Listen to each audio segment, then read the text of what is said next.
So, some people believe that the heart, that paltry little muscle, is the very core of our being.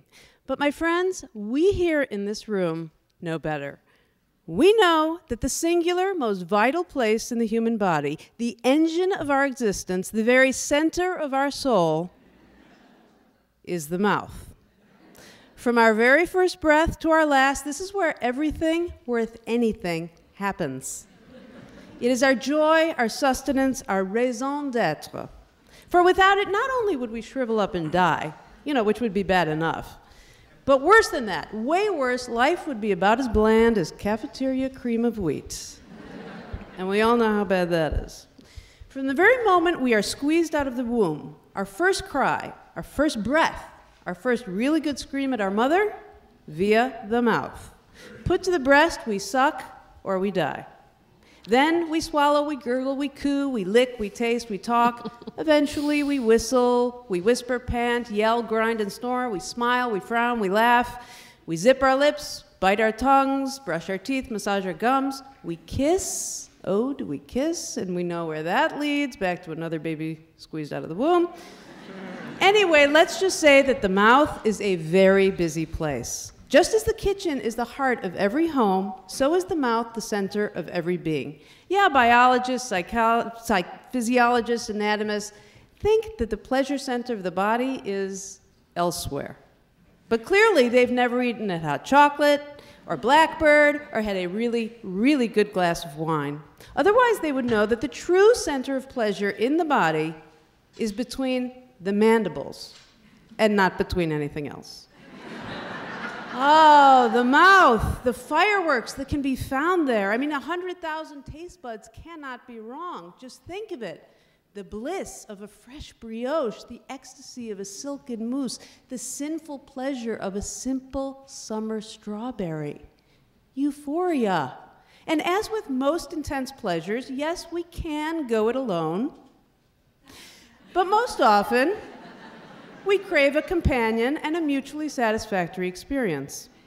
So, be it a Twinkie or a truffle, Chateau Lafitte or $2 Chuck, giving people great food, good wine, great wine, a place to enjoy it and the time to savor it, well, this isn't just sustenance. It is the very definition of an act of love.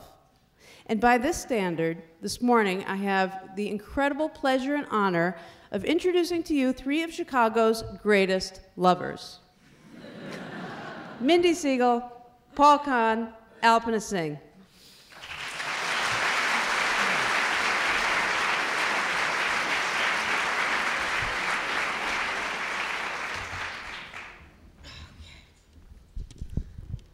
Now,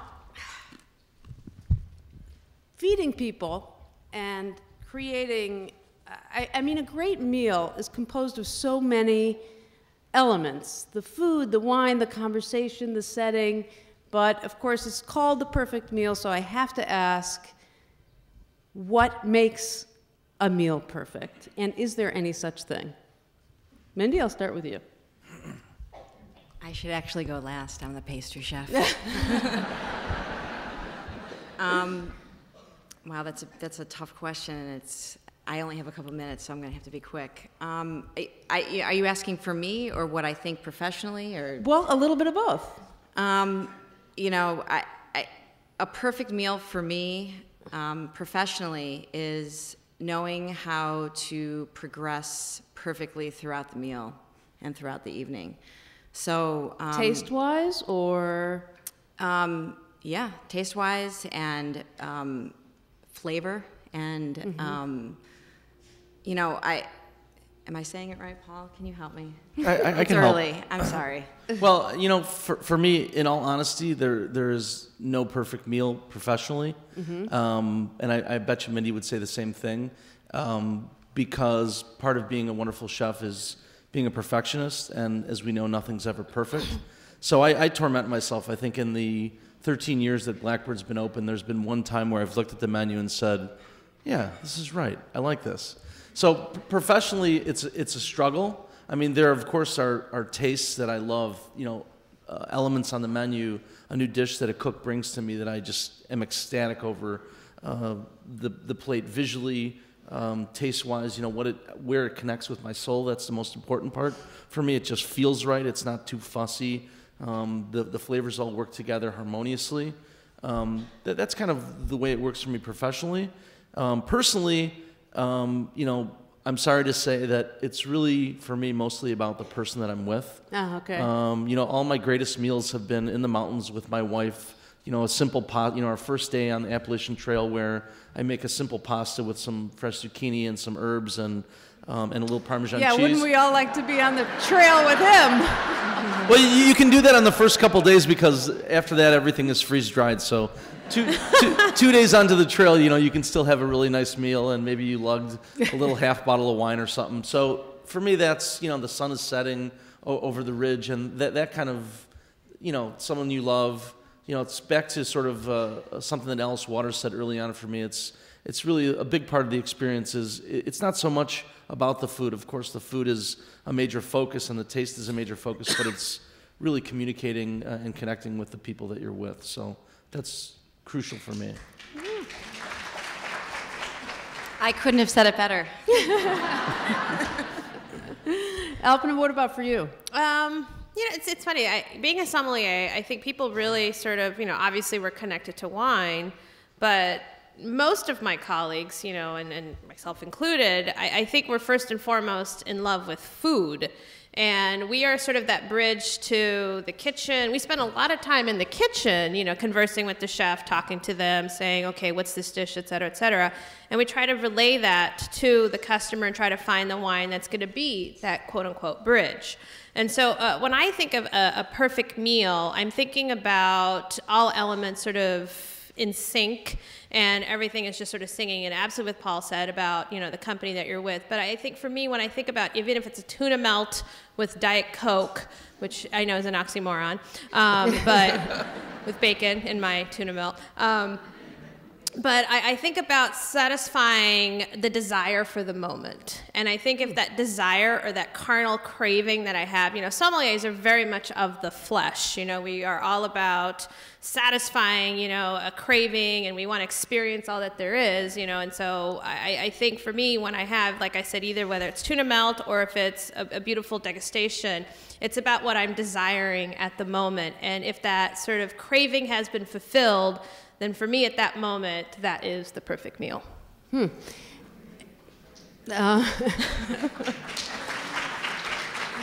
me just add something, yes, because please. now that they've spoken, I've actually had time to think about it.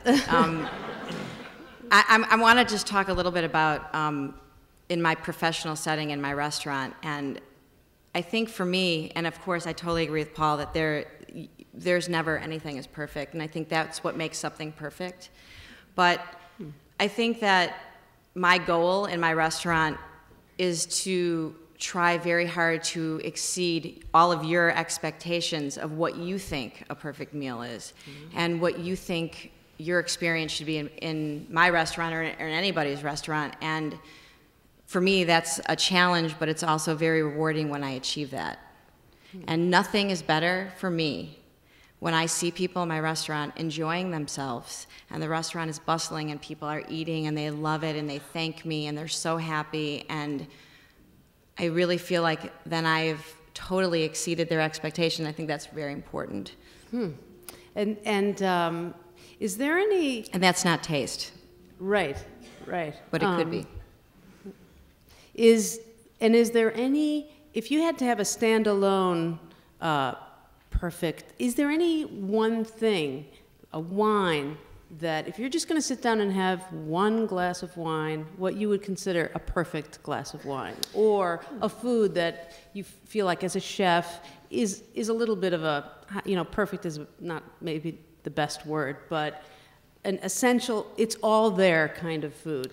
You never really know when those moments are going to come upon you, and I think there's always going to be that element of surprise. I never walk into a situation thinking, okay, this is going to be perfect. I think, as Paul said, you know, you never know when it's almost in, you know, when you're reflecting back upon, you know, when you've kind of eaten everything and you're just sitting there and waiting for the check to arrive, like, wow, that was really good, you know, or when you take that first bite and you're sitting there, and I find that when I have something really, truly delicious, and my husband knows about this, it's like I get this like, sort of like this expression on my face, like this wave of enjoyment and pleasure, and I just have to stop and go, wow, that's amazing.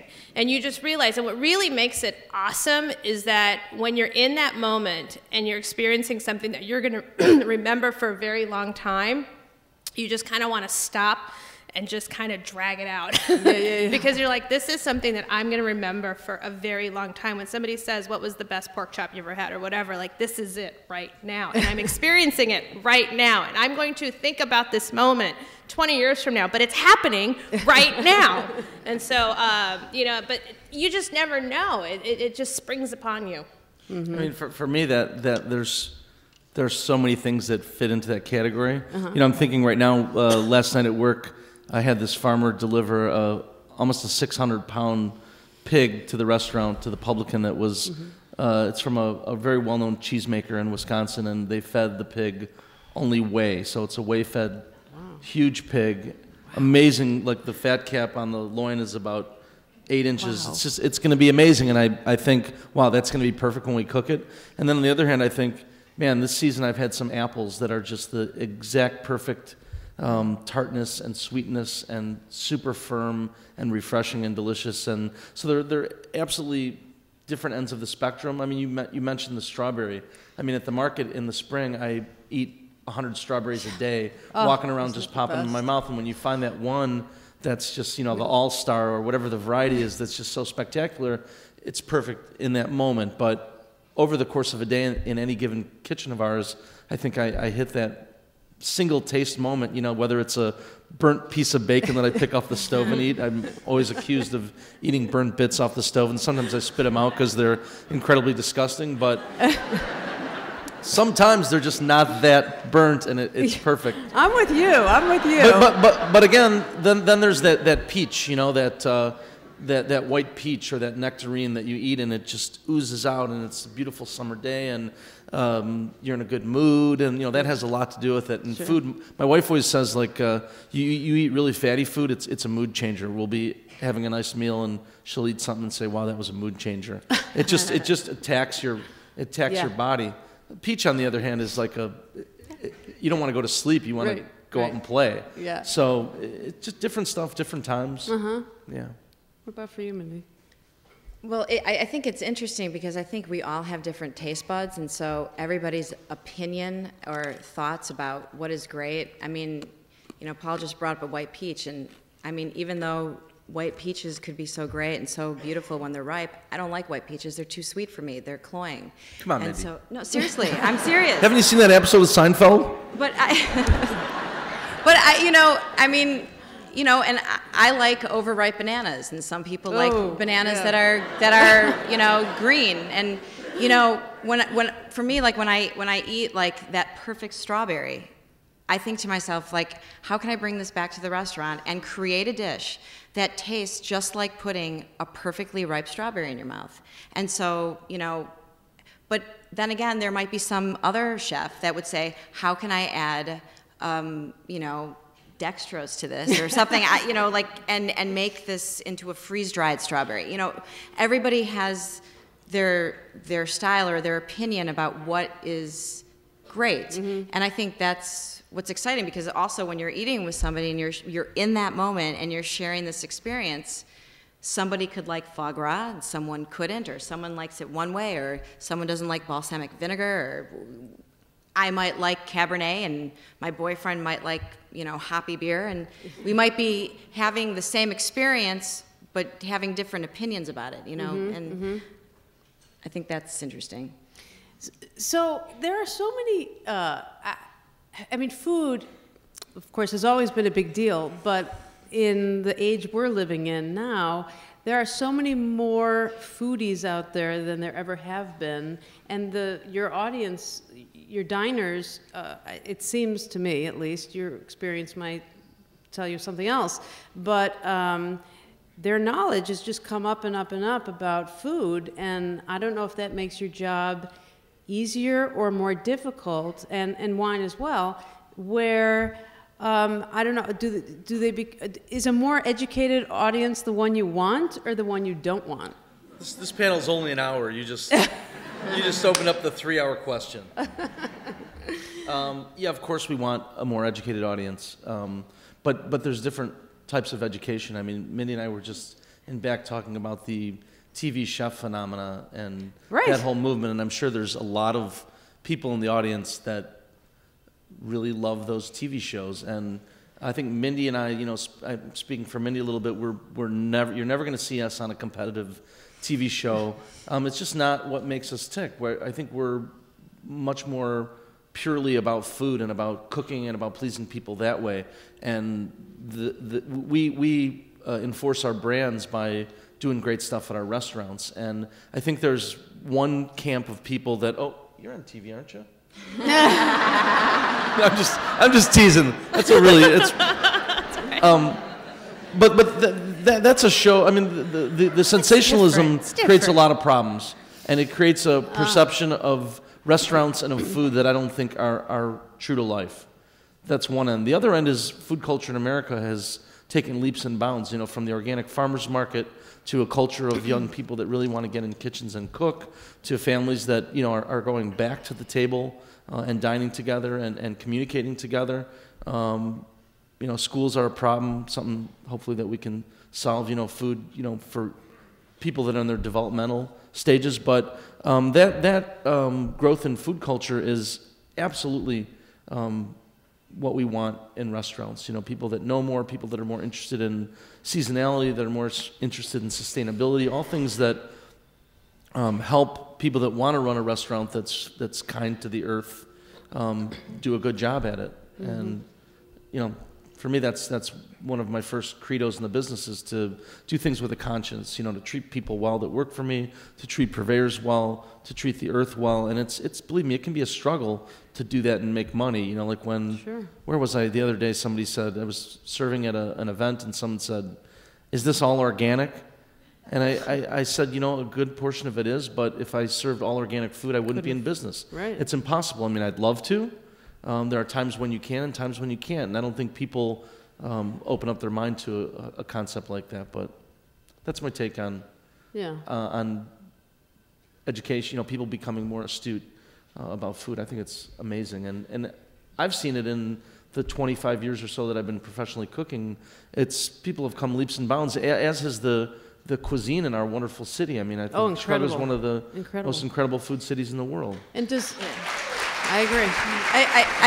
I also think that the way that people are eating and dining has completely changed. Like, you know, when I first started out cooking, there were only French chefs in the kitchen, and you know, now there's all these young kids that are cooking and opening up their own businesses and really changing the way that we dine in restaurants. And that whole experience has changed. I mean, look at Schwa, and look at how many restaurants all over the country that are like those types of restaurants. And even my restaurant. I mean, who would ever think that a pastry chef would open up a full-service restaurant and create food and craft beer? And I mean, you know, and even wine, boutique wineries. I mean, everything has really changed, and it's very exciting, and it's nice to see that people are actually really into it and actually want to be a part of that. Yeah, by the same token, was sideways a good thing or a bad thing for you? You know, it certainly did well for Pinot Noir sales, but no, you know, poor Merlot. But no, what's interesting is an educated consumer. I mean, I take screw caps, for example. You know, an educated consumer knows that screw caps are actually a good thing, because it gives you a quality bottle of wine that's not going to be tainted, like it's not going to be corked, infected by the bacteria. Then you have another group of consumers who think screw caps are just like, it's like we're serving Blue Nun or Ripple or something like that. You know, and so you know, having an educated consumer who knows that, you know, Argentina has Malbec, or Greece is full of great wine, or Rosé is not White Zinfandel only, you know, it allows me a lot more freedom in creating a better wine list.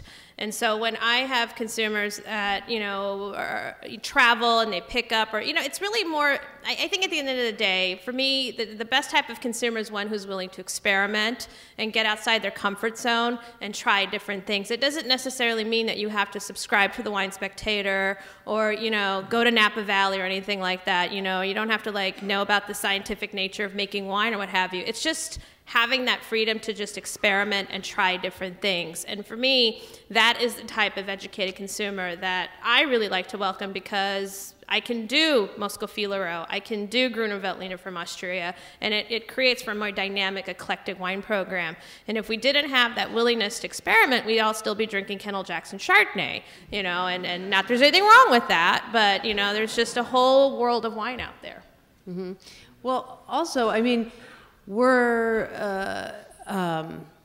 you know, there's trends in, just like in fashion, everything. There's trends in food. I mean, who could forget the cheese ball rolled in nuts, right? And the fondue. It's making a comeback, pimento cheese. It really is. Everything's cyclical. Oh, yeah, well, some things maybe shouldn't make a comeback, but, you know. I was actually somewhere they had rumaki. I'm like, somebody's been watching Mad Men, you know?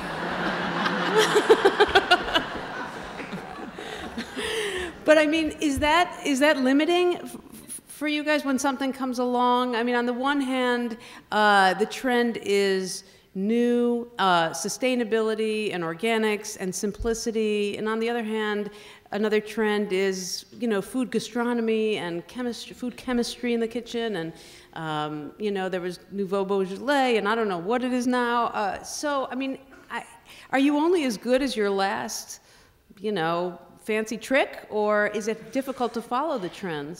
I really have to comment on that, because I love it when people ask me what I think the next trend is, or what I think, you know, about something that other people are doing. And for me, and I don't know about you, Paul, but I'm pretty sure you're going to agree with me, I never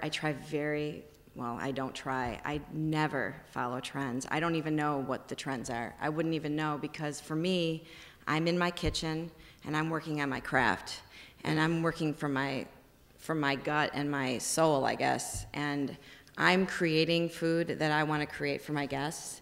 And, you know, I don't know what magazine it is. It's one of the food magazines that has like what's hot and what's not. Right. I mean, I don't even know. You get answered like asked 10 times a year, what's the next big trend? Mm-hmm. And I always say the same thing: good food, good wine, good service. That's that. Sorry, that's the trend. And, you know, things like, I mean, I don't particularly think that molecular gastronomy is a trend. I mean, someone had to make a creme brulee the first time, and what a maniac that guy was. You know, so, and the creativity with, you know, this molecular gastronomy stuff, some of it will stick. Some of those tools will stick with young cooks and be with us for generations, and others will not. And I think there's always forward thinkers. And I think a lot of the molecular gastronomy guys have sort of backed off on the tricks and their, you know, Grant Achatz. I think the evolution at Alinea from day one to now is it's beautiful, well-prepared seasonal food now. Sure, they use some techniques that are high science, but it didn't read that way initially. Initially, it was a science experiment, and it was more about the tricks, maybe not Alinea in particular, but other chefs around the country. And all those guys have said the same thing. I mean, it's really about good food, good wine, good service, and that's what makes us successful, and that's what we're all in this for. So, yeah. Yeah, for me, you know, either you set trends or you just do what you need to do, and then a writer will ask you, like, what are you working on right now? And you're like, well, this is kind of what I'm into right now, and then that gets written as a trend. You know, and wine-wise, I am very moody. You know, it depends on where I visited recently. Maybe I went out to dinner, and my sommelier colleague of mine poured me a glass of something, and I have my little obsessions of the moment. And so recently, you know, I was in Portugal, so I've been drinking a lot of white port and tonic. Delicious, by the way. And so, you know, and it could be tomorrow I'll get an email from a writer of like, what do you recommend for Thanksgiving? And I'm like, white port and tonic. You know? Seems natural. I was in Chile earlier this year, and I did a wine list right thereafter. And of course, I had 2 wines from Chile that I put on because that's kind of where I'm in the moment. If somebody had asked me, "What are you drinking right now?" I'm like, "I'm drinking a lot of Carmenere and Syrah from Chile." You know, if I had just gotten back from, I was in Germany earlier this year, and I drink a lot of Riesling, and so it's just sort of like what you're kind of obsessed with for the moment. You know, we sommeliers are very fickle, and I remember a couple of years ago I was on this whole Malbec kick, and of course Malbec has really taken off, and a lot of my colleagues were on Malbec, and you know, we're talking, what are you drinking, what are you drinking? It's like, oh, I'm drinking Malbec. But then again, there are always going to be the classics, you know. If you ask any sommelier, what's your favorite wine, 99% of them say, I like Riesling, and Burgundy, of course. Everyone likes Burgundy, you know. And so it just sort of depends on what was my last glass of wine, where I visited, what kind of struck my passion. Did I sit with the winemaker? You know, did he or she kind of like take me away to a certain moment? And that becomes sort of my passion for right then, right now. And if somebody wants to write about it, it just all of a sudden becomes a trend, especially if 2 other sommeliers mention the same thing. Right. The press has been saying for, I think, 3 years in a row now that the next big thing is going to be goat. Yeah. Goat's delicious, but goat's not a versatile it? animal. There's not a lot of fat. There's not a lot that you can do with it. And they just keep pushing the goat. They insist upon goat being the next big thing. And Poor goat. Well, if you see, you know, 3 dessert menus with donuts on them, all of a sudden donuts are the trend. Right, cupcakes, You know? donuts. that's what it takes to define a trend? 3. Yeah, 2 is coincidence. 1 is kind of like, oh, that's fun. 2 is coincidence, and 3 is a trend. So That's from Steve Dolinsky, by the way, not me. So I always wonder when hairdressers walk down the street if they just go, oh, she could use trim and dye job there, not so good, highlights, you know. So when you guys eat out, not when you eat out, but when you're eating food that's, you know, in your mind, maybe not the way you would do it, are you just clicking along like, ooh, this could be much better if I had a little reduced balsamic over it or something? Or, you know, you turn it off and you enjoy, you know, a hot dog at the ball game or whatever? Or is it just kind of like you're always clicking and thinking of new ideas and, you know? I think it sort of depends for me. You know, if I go to a restaurant that's been around for 40 years, you know, and that's just in some Nona cooked it or whatever, like, okay, that's, you know what, I'm not going to correct this, you know. But if I'm at probably more fine dining establishment, what have you, it depends on kind of what mood I'm in or what have you. I think what really bugs me is when there's not enough salt in a dish, or if there's one element too out of whack, like acid, or if it's too highly seasoned, whatever. Unless it's something really egregious, you know, I try to enjoy it. But if it's something where it's kind of like basic and it really kind of ties into the elements of wine, because when I taste wine, I'm looking for balance. And if there's something where it's just sort of like the lack of balance in a dish, like I said, salt or acid or texture, what have you, then it's not like it ruins it for me. You know, I still enjoy it because hopefully there's other elements going on, like conversation at the table to distract me or whatever. You know. But, you know, and that's kind of like why I like loud restaurants, because I don't feel like it needs to be like that temple of dining where you have to be quiet and you can't really talk or what have you, and, you know, the waiter's staring at you as you're taking a bite, you know. And so at least when it's a little bit more of a jovial ambiance, you feel like you can get lost in the conversation, and the food is just there to kind of like, you know, sort of like go along with the spirit of things. What about you guys? I mean, when you know, I mean, it doesn't have to be a Dunkin' Donuts or something like as base as that. But well, I mean, honestly, for me, a couple of things. I usually eat dessert when I go out to eat, and it's not because I'm a pastry chef, but personally because I actually really like dessert, and I like to end the meal with pastry, but.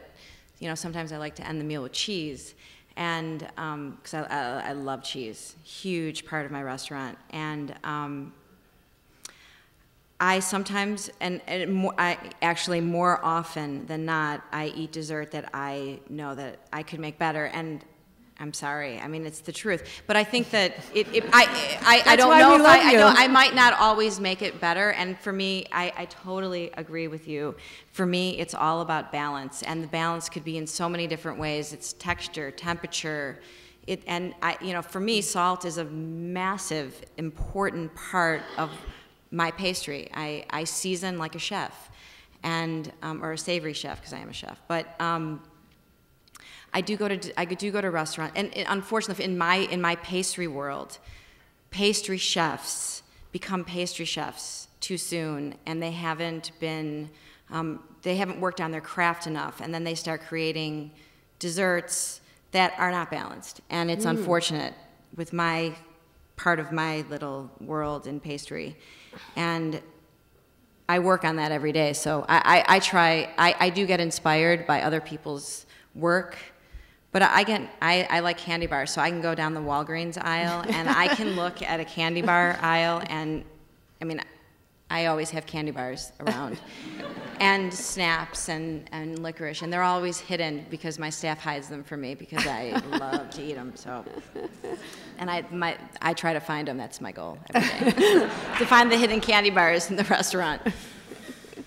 That brings up a couple thoughts in my mind. The first one is I was in New Orleans once doing a charity cooking event, and before the event, there's this very famous American chef named he's French, Michel Richard.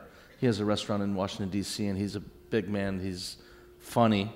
And he always says, boy, sit down. And you sit down and you have a cup of coffee or a glass of champagne with him. And he said to me once, when you go to your friends' restaurants, you never criticize. They're your friends.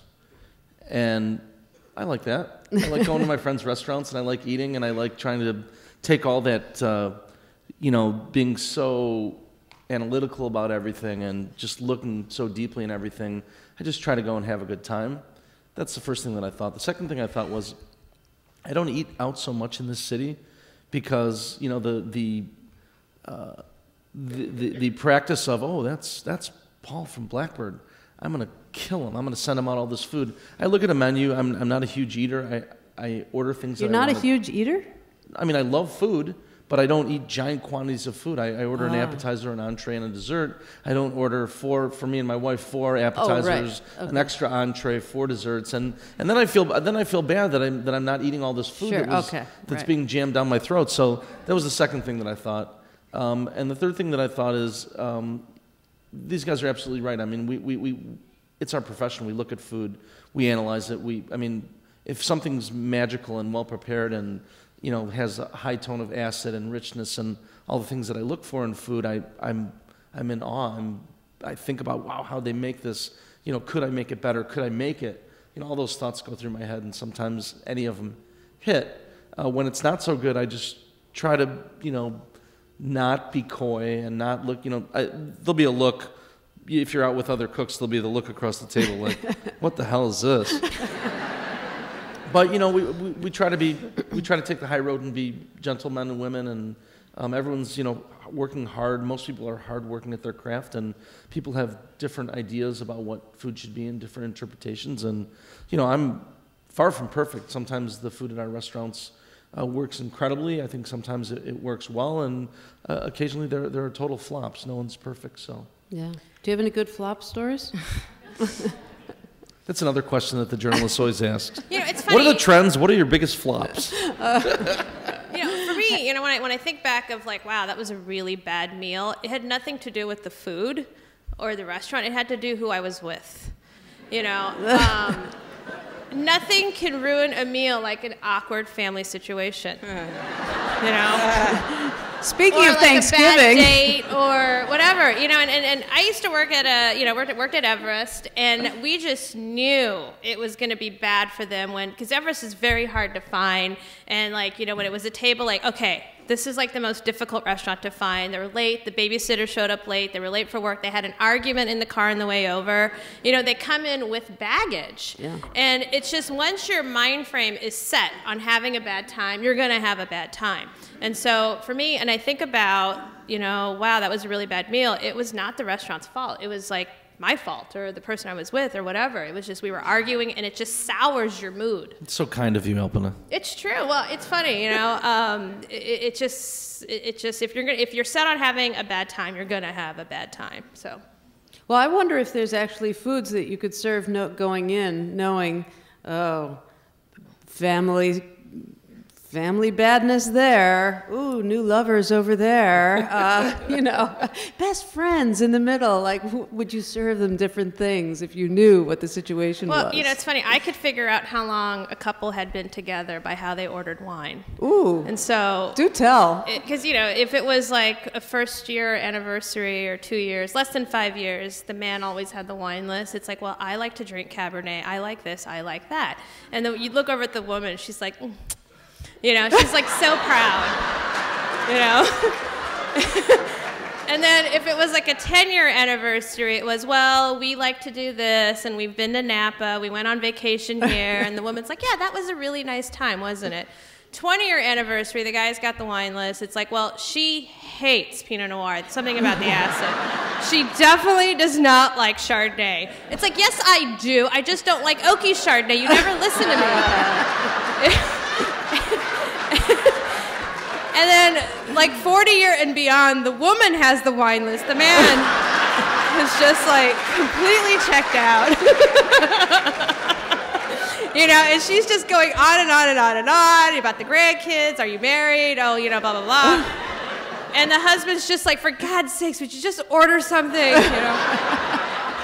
So yeah, you can definitely pick up on dynamics. Well, it's absolutely the same thing with dessert. You always know when a couple's they're on their first date because they'll like have one dessert and the woman will take one bite, and then you know when they're married and they've been married for a long time because they ordered like 5 desserts and the woman's like. Or the famous the table of 4 women. Well, I'm not going to have unless you have something. I mean, I'll have a bite of yours, and then of course you put it down, and they all like ready to stab each other. But there's always one bite left on a lonely little plate. Like for you. Nobody will take that last bite. No, you. Well, we're gonna leave time for questions from the audience, but I just want to ask. The science of taste, I was reading the other day that they found some new part of the tongue that tastes brand new. It's sweet, savory, salty, bitter, and now there's a new one. It's brothy or something. Umami? Yeah. And whatever, I don't even know what that word means, but somebody told me it meant brothy, which I can't even imagine as being a taste, but... it's Japanese for delicious. It's a sense of deliciousness overall. And it's, from what I understand, I mean, Paul and Mindy can talk about this probably better than I can, but from a flavor perspective, you know, you can only get sweetness, sourness, you know, bitterness, texture, temperature. Everything else is your sense of smell. And so if you are drinking wine, you pinch your nose closed, you can't taste the blueberries and peaches and bananas. It's actually in your sense of smell right next to your memory bank. So that's why when we smell apple pie and your grandmother made great apple pie, you think about grandma, you know, or when you smell a certain cologne or perfume, it reminds you, you know, a person or what have you. It's so dialed into your sense of memory. But umami is triggered when protein breaks down. And it's that sense of deliciousness, and it's commonly found in things like tomato, Parmesan cheese, soy sauce, fish sauce, and mushrooms, and the whole act of taking meat. MSG actually was developed as a way by this Japanese researcher, scientist. He figured out what we could do is what if you came up with the sprinkle that was a glutamate that would trigger umami. And that's why when you put MSG on stuff, it makes it taste better because it's triggering that sense of deliciousness, umami. Well, there you go. It's a sprinkle. Huh. So I guess what I was thinking about when I read that was that there's the science of taste, which is obviously advancing. And then I feel like there's a treasure trove between the three of you of what you might know about taste that we don't. And I don't mean necessarily technically about what the taste buds do on the tongue, but in your serving of people and in your expertise, I was just wondering if there's some secrets or things that you think about taste that we might not know. Oh boy. Secrets of taste. or just, you know, what you see in your restaurant and how people enjoy things. And I mean, half the room is probably going to go home and cook their Thanksgiving dinner in a week. And I think the thing that cooks and people commonly do wrong is they feel that there is some secret. You know, and for me, it's really like you said that, and I thought of when I was a kid, I would go visit my dad at his little smoked fish factory, and we'd go into the room where the ovens were, and he'd open an oven and pull out a giant rack of smoked chubs, and he'd pull one off the rack, tear the head off, peel the skin back, and smear the flesh off the bones and put it in his mouth and eat it. And he'd hand it over to me, and the oil would be dripping down my face, and occasionally we'd take it in the office and toast a bagel and put some cream cheese on there and put some fresh smoked chub on there. Like, you never get them right out of the oven like that, but there's smoke and there's salt and there's that freshness and richness. But for me, it's not about breaking it down into salty, sweet, bitter. That's how you cook. For me, it's about the memory, and it's about those soulful moments in my life. You know, grilling a perfect steak in the backyard. Maybe you forgot about it and it got really charred and was even more delicious. You know, things like that. I think connecting to memories and connecting to tastes and ideas and things that you've eaten throughout your life is maybe more important of a tool in being a great cook. I think people try to break it down and be too technical, and I think it's detrimental. I think it ends up tasting too technical. Instead of, when you're cooking a pan of onions and peppers and chili flakes and garlic down, instead of, you know, cooking it down a little bit more and getting a little more color and tasting it, you know, or pouring a little more olive oil in if you think it needs a little more olive oil, people just rely on this document or these rules that you're supposed to follow, when really it's about following your senses and tasting and touching and smelling. And wow, that time I burnt that steak, it's filled up the whole house with this amazing aroma. There was something good that happened there. They don't think that way. They think it's ruined, you know? Yeah. So. I'm just sitting here, and Paul knows this. This is why I've always wanted to be your pastry chef. We think alike so much. I totally agree with everything that he's saying, and I think that when you can taste the soul of a chef, that's the most important thing. And I don't know how you describe that, but I think he described it really well. When you, right? But it is so true. I mean, when I make a rhubarb dessert in rhubarb season, and I walk through my dining room and people say to me, "This reminds me of my grandmother's backyard in the summer," you know, I mean, memory is the most important thing for me. But it's also, also it seems like, especially in pastry, in all cooking, I mean, sometimes the many steps that need to be taken to get to that one taste and flavor and aroma is really extraordinary. And that's, of course, why we love coming to restaurants as opposed to trying to do it at home, because we would never put the love and care that you guys do into every single dish and developing it and all that kind of stuff. So, well, it's a craft, and I think that the three of us work at it every day. Yeah, well. And constantly are learning. And I think that for all of us, I think we just know that we don't know everything, and that we're constantly teaching ourselves and observing and learning from everybody. Well, it shows, because they're fabulous, fabulous places to eat and drink. And so I think we're going to go and take questions from the audience. We are recording this, so we would like to wait until you have the microphone, which is right over there, and it'll come to you. We have a question right up and down in front. Oh, she's got one over there first. I can't disagree more with the panelist who said she likes loud restaurants. I find that if I'm having the most perfect meal imaginable, if I have to strain to hear my companion or companions talk, it's ruined.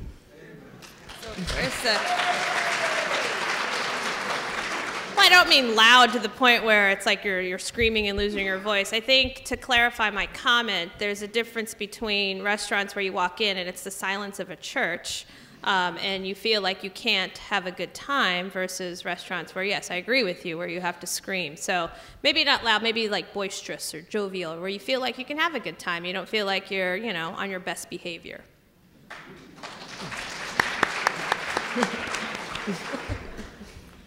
I wanted to know what the subtle difference is. I can hold this. I wanted to know what the difference is, I'm talking about in high-end restaurants now, where they come up with the amount of food they serve you, or the lack of food at that price. Right. I have found, as a matter of fact, I had an experience last night. I personally didn't want to go there, but we were celebrating somebody's birthday who wanted to go there. And I was more disappointed than the last 2 times I was there.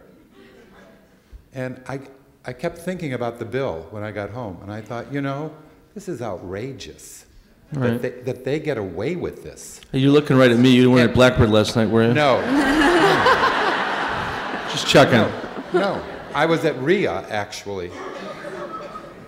Well, I think, you know, we try to, there are different philosophies. I mean, there's the big food philosophy, just give them a ton of food, which I don't necessarily agree with. There's the philosophy that over the course of a meal, you want to serve someone a very balanced amount of food. You want to search for the right amount of food, not too much, not too little. And if you think about how difficult that is, that's almost impossible. It's different for every individual. So I will say that I think, and I'm not, well, to a certain degree, I'm defending restaurants and restaurateurs. I mean, I think at a place like RIA, I think there was a mistake made. Maybe it was 5 ounces of protein instead of 7 ounces of protein. You know, that's all I'm going to say. I think it's a really, really difficult task to tackle. Some people are better at it than others. I walk into the kitchen at Blackbird and I find that the portions have shrunk. The cooks feel like everything is really precious and really pristine, and I say, no, wrong. That's not the amount that it's supposed to be. It's a really hard thing to continually police. I think that's a challenge. I think not everyone thinks in the same terms as the chef. Maybe the chef figures, okay, they're going to eat 3 courses. I don't want them to, be completely overwhelmed with food. I want it to be just the right amount. And that's a really, really tricky, it's a really tall order. So, I apologize that you've had those experiences where you don't think there's quite enough food. I will say that any of our restaurants, if you ever say that you didn't get enough food and I'm around, we'll make sure you get more food. I mean, it's a really difficult thing. It's like not quite as hard as rocket science, but it's close. All right, I think there's another. Right. Okay, there's Right. another question. Hi. So Agreed. Yeah, that's okay. Go ahead. I'm a senior in high school, but I know I want to be a cook. So my question is, as a budding culinarian, what's your suggestion? Do you see more people coming into your restaurant applying for a job with culinary school experience, or is there more straight into the culinary field? Yeah, that's my answer. Go, Mindy. Go for it. I don't want to go on the record saying this, but I guess I am right now. I think that if you're interested in cooking, you should cook. Don't think about going to culinary school. Read. There's so many great books out there, and there's really a lot of great chefs out there. And I think that if it is so interesting to me how many people I interview, young kids your age or a little bit older, that tell me that they want to be a chef and they have no idea what kind of food they like, what kind of restaurants they like, what part of the business they want to be in. They don't know who the leaders in the field are. They don't know who any chefs are. And, the more that you know getting yourself into this industry, the better it is. And definitely do not waste your money knowing that you don't go to culinary school yet. Culinary school, learning how to cook is learning how to cook at the stove. And so if you really want to learn how to cook, walk into the restaurant that you like and just work for a day. Well, you know, I used to work with a gentleman named Mike Sheeran. Is he? Yes. Mike who, works for me. under Paul at Blackbird, became the Food and Wine magazine's best new chef. All right, and I'm thinking it's a wonderful accolade, but I worked with Mike 10 years ago at Everest, and he was peeling potatoes and learning how to brunoise and what have you. It didn't just happen overnight that this very talented guy became best quote-unquote new chef. He was with Everest for a few years, worked the line, moved to New York, worked at WD50, you know, worked with Jean-Georges, you know, but did a lot of little things. You know, and yes, and, you know, and it was a long road, but each chef he learned something from. You know, and yes, he got the dice down. Then he moved on to the sauce station. Then he did the fish station, and you know, there's all these little things in there, and also that pressure of what it's like to work in a restaurant, and that pressure canister of doing service and what have you, and having a chef kind of go, no, that's not right. Do it this way, etc. These are the best teachers. You know, these two right here and their colleagues. This is the best education you'll ever receive. And really, the most important thing that I can say from a diner's perspective is, I can tell the difference in flavor and food and technique from a chef who's traveled versus a chef who is not. Yeah, I would say the most important thing is to have a lot of confidence in your intelligence and in your ability. It's a long road. It doesn't happen overnight. You don't become a sous chef and then a chef de cuisine and a chef in 2 days. It takes years and years and years, and you got to really love the game. I mean, for me, kitchens are fun. They were fun when I started. They're still fun now. It's like-minded people really focusing on a common goal together. But I say to young cooks, I say, you know, I would work a 12 or a 14-hour shift. 12-hour, we call that a half day. And I would go home and I would open up cookbooks and I would write down ideas in a journal. And you know when that guy walks in your kitchen to this day, that person that has immersed themselves in food. You know, I've had a couple guys over the years that are very successful chefs around the country now walk in, say, is the chef there? And they say, he's busy, he can't come up. He's butchering in the basement now. And they say, I'll wait. And they wait, and they wait, and they come down and they say, the guy's still there. And I go, okay, I'm going to talk to the guy. And you talk to them, and you feel their passion and their drive, and you know at that very moment they're going to be successful. And they say, you say, well, usually we have people come and work a couple days in the kitchen, and they say, my stuff's in the car, I'll be right back.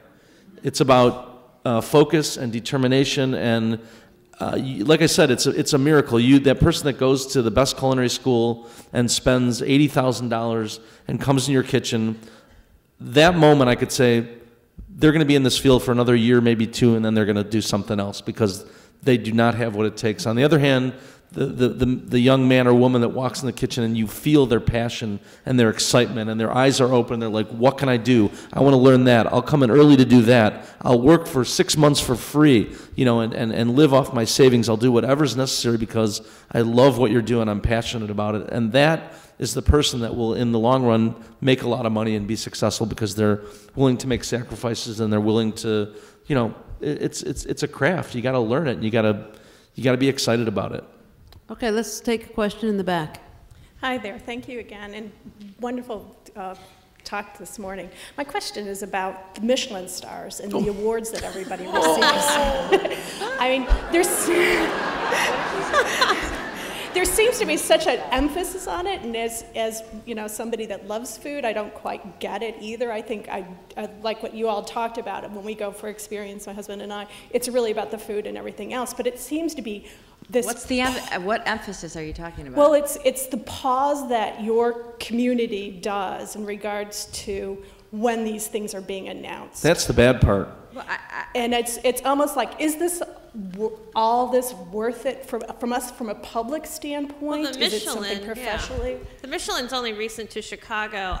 You know, I mean, and in New York and I don't know, California, what have you, but I think Michelin maybe has more emphasis in Europe than I would say in the United States. I mean, they live and die by the Michelin stars, and with European restaurants specifically. But having worked with the French chef, you know, actually Chef Jean Joho was at Lettuce Corporate the other day, and I was asking him about his perspective on the Michelin and what it means to him, and he's like, you know, if I get 1 star, 2 star, it doesn't really matter to me. He's like, you know, I know what I do and I know what's good and I have my customers, you know, what have you.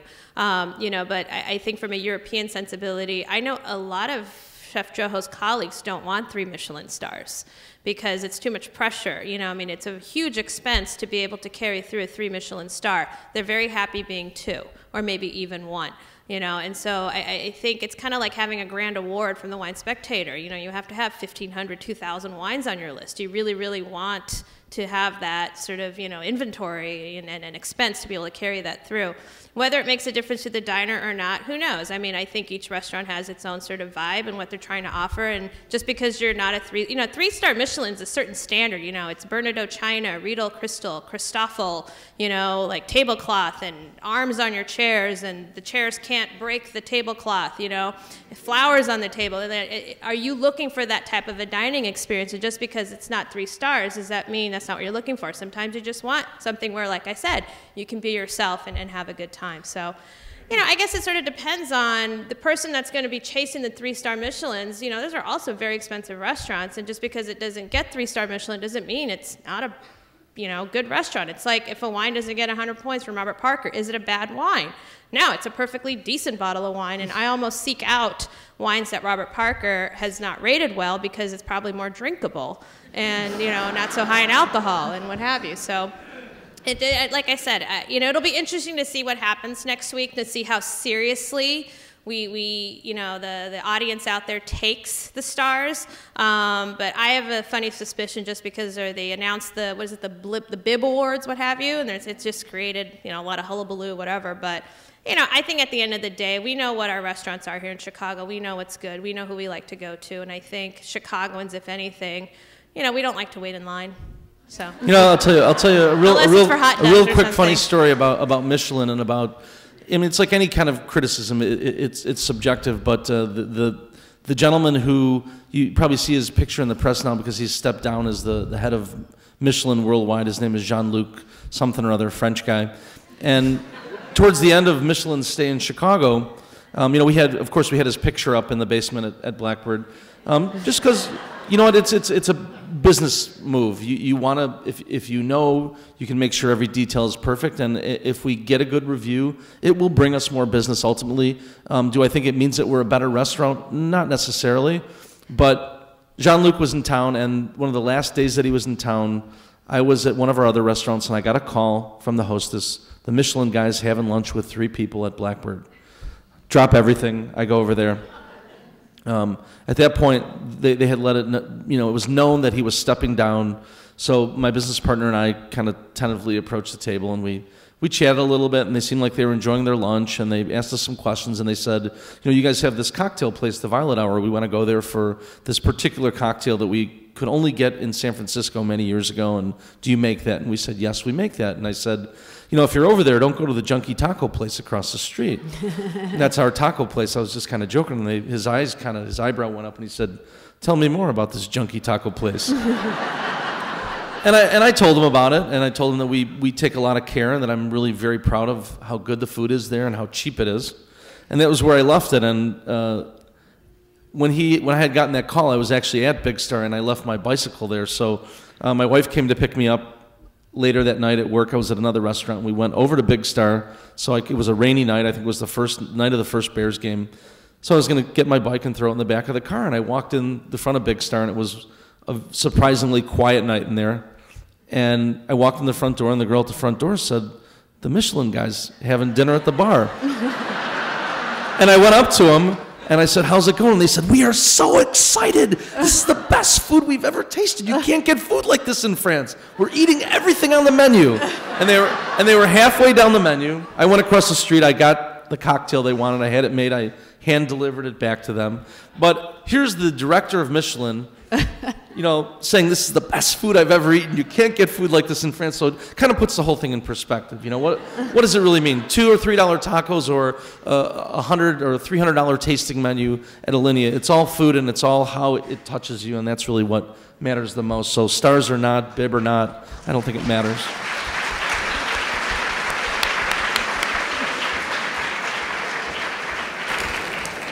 So we'll hear the last question, but we actually only have 1 minute left on the program, so. Okay. I find the last few years going out to restaurants, the portions are becoming bigger and bigger and bigger. Everybody You guys gotta goes talk. home. Everybody goes home with a doggy bag. We are fast becoming the fattest nation in the world. We're more overweight people in this country than any other country in the world. Why are the portions getting bigger? Is this so they can justify raising the prices?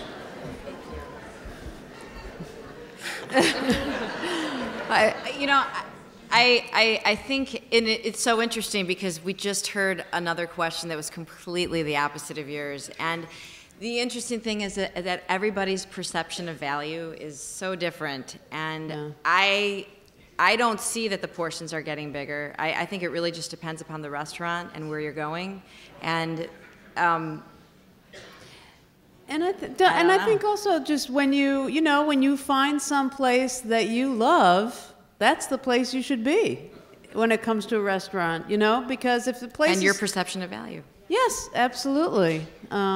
Because otherwise it won't be as an enjoyable an experience for you, and everybody certainly here wants you to have the best experience possible. And we're out of time, so I hope you've had a very good experience. Thank you to all our panelists. They're awesome. You must go eat at their restaurants.